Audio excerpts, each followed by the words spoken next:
மதுரை மாவட்டம் உசிலம்பட்டி அருகே தமிழக அரசின் வீடு கட்டும் திட்டத்தின் கீழ் வீடு கட்ட ஊராட்சி செயலர் லஞ்சம் கேட்பதாக அப்பகுதி மக்கள் குற்றம் சாட்டியுள்ளனர்.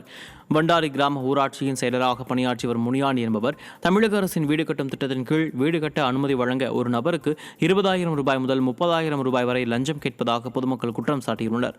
மேலும் போலியான வீட்டு வரி ரசீது வழங்கி முனியாண்டி வரி வசூல் செய்து வருவதாகவும் குற்றம் சாட்டியுள்ளனர். விடியா திமுக அரசு ஆட்சிக்கு வந்தாலே லஞ்சம் ஊழல் தலைவிரித்தாடுவதாக மக்கள் குற்றம் சாட்டுகின்றனர். வண்டாரி ஊராட்சி செயலாளர் திரு முனியாண்டி என்பவர் கடந்த 20 ஆண்டுகளுக்கு மேலாக தனது சொந்த ஊரான வண்டாரி கிராமத்திலே பணிபுரிந்து வருகிறார். பல ஊழல் குற்றச்சாட்டு அவர் மேலே இருந்ததுனால அவரை பணியிட மாற்றம் செய்துட்டாங்க. அதை செஞ்சுட்டும் ஆனால் மறுபடியும் அவரவே அதே ஊராட்சியில் தொடர்ந்து பணி செய்ய அனுமதித்திருந்தனால வட்டார வளர்ச்சி அலுவலரிடம் புகார் மனு அளித்தோம். ஆனால் அவர் ஒரு மாத காலத்திற்குள் நான் நடவடிக்கை எடுப்பேன்னு சொல்லிட்டு எந்த ஒரு நடவடிக்கை எடுக்காத காரணத்தினால் இந்த மனுவை திரும்ப அப்பீல் பண்ணி நாங்கள் நேர்முக உதவியாளர் மாவட்ட ஆட்சியர் நேர்முக உதவியாளர் அவர்களிடம் போய் மனு கொடுத்துருந்தோம். அவங்களும் ஒரு மாத காலத்திற்குள் நடவடிக்கை எடுப்பேன் என்று எங்களுக்கு பதில் மனு அளித்தாங்க. ஆனால் இது நாள் வரை எந்த ஒரு நடவடிக்கையும் எடுக்கலை. திருப்பூர், கோவை மாவட்டங்களில் கூலிக்கு நெசவு செய்யும் விசைத்தறி உரிமையாளர்கள் கூலி உயர்வு கேட்டு 7வது நாளாக வேலைநிறுத்த போராட்டத்தில் ஈடுபட்டுள்ளனர்.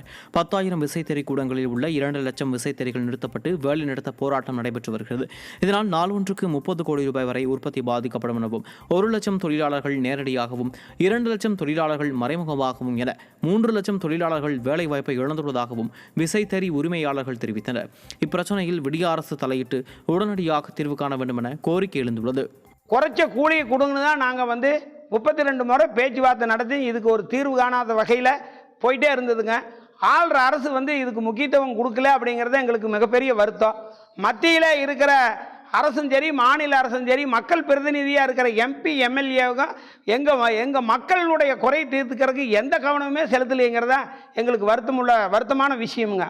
காரணம் என்ன, இவங்கெல்லாம் மக்கள் பிரதிநிதி நாட்டை வளமாக வச்சுக்கிறதுக்கு தான் மக்கள் பிரதிநிதியாக நாம் தேர்ந்தெடுத்து அனுப்புகிறோம். ஆனால் கிராமப்புறத்தினுடைய பொருளாதாரத்தை மீட்டி கொடுக்குற இந்த தொழில் விவசாயத்துக்கு அடுத்தது இந்த பவர்லூம் தானுங்க. இந்த தொழிலையும் இந்த மாதிரி ஒரு மோசமான ஒரு சூழ்நிலைக்கு டெக்ஸ்டைல்ஸ் நிர்வாகமுமே டெக்ஸ்டைல்ஸ் முதலாளிகளுமே இந்த ஆட்சியாளர்களுமே எங்களை ரொம்ப நெருக்கடிக்கு தள்ளி வைக்கிறாங்க. இதை வன்மையாக கண்டிக்கிறோம்.